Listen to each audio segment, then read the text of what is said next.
my wife's name out your mouth! 20 fascinating facts about Chris Rock. 1.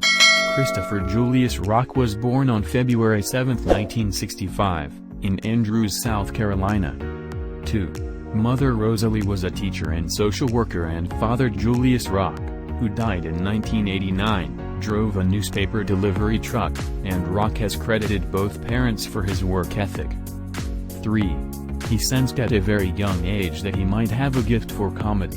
When I was about 6, I said to myself, "Wait a minute, I'm dead serious, and everyone else is cracking up," he recalled to Oprah Winfrey for O Magazine in 2002. "I thought, I've got something here. Let me learn how to work it." By the time I was 7 or 8, I wanted to be a comedy writer. When I'd see the credits roll after a comedy show, I'd say to myself, "I'm going to write for one of these shows one day." 4.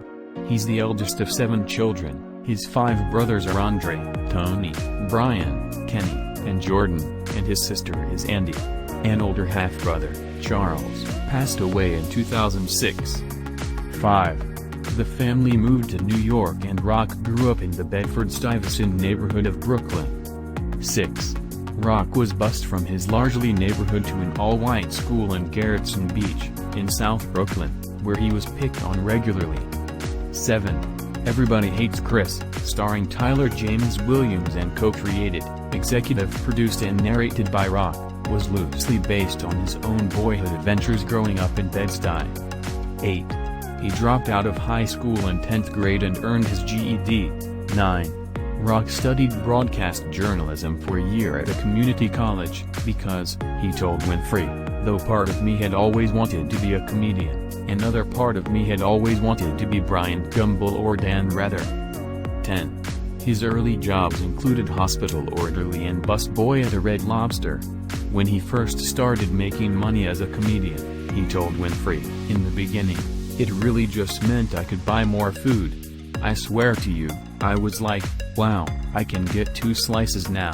When you've been on a ghetto diet your entire life, you're just happy to get a large soda instead of a medium. 11. In 1985, Rock was in line to buy tickets to an Eddie Murphy stand-up performance at Radio City Music Hall, when he saw in the newspaper an ad for an open mic night at the club Catch a Rising Star. He auditioned and scored his first gig. 12. When I started doing comedy at Catch a Rising Star, I used to get there at 7:45 and leave about 2 in the morning, Rock told Vulture in 2014. That's 6 hours a night watching comedians for a good 6 years straight. Just watching. What I learned more than what I wanted to be was what I didn't want to be and what I didn't want to say. 13.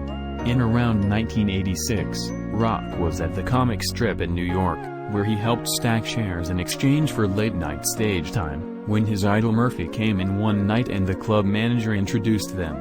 Rock wasn't scheduled to perform that night, but Murphy told the manager to put the kid on. "So now, I got an audience with the king," Rock reminisced on Inside the Actors Studio in 2007. "I go up, do my shtick, whatever it was that night, and the crowd is laughing, and then I heard that he imitates Murphy's signature chuckle, and I was like, I did it." 14. I'm a comedian, so it's not hard to see when someone is really gifted, Murphy also said on Inside the Actors Studio in 2006. Same with Chris Rock. The same thing, I met him in the comedy clubs, it was like, hey, that one. 15.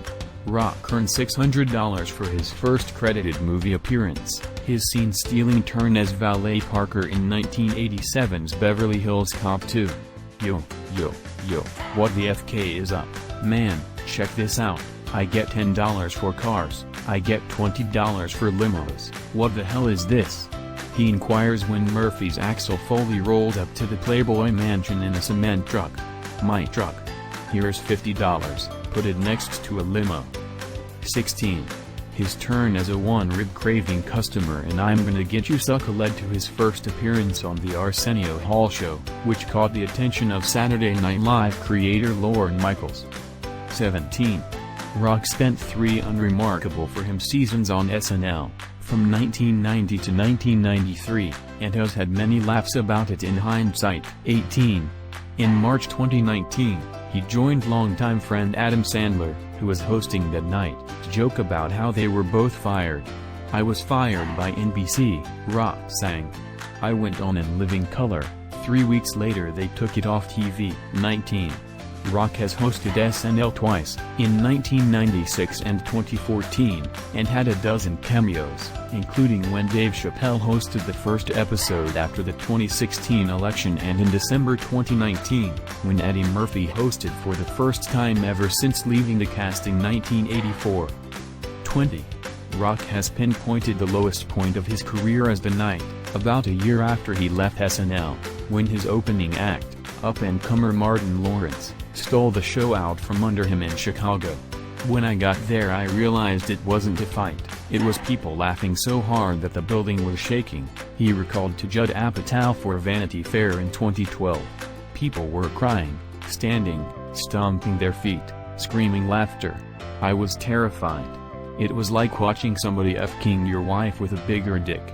But it also prompted Rock to really buckle down and hone his craft. Do it! Just do it! Don't let your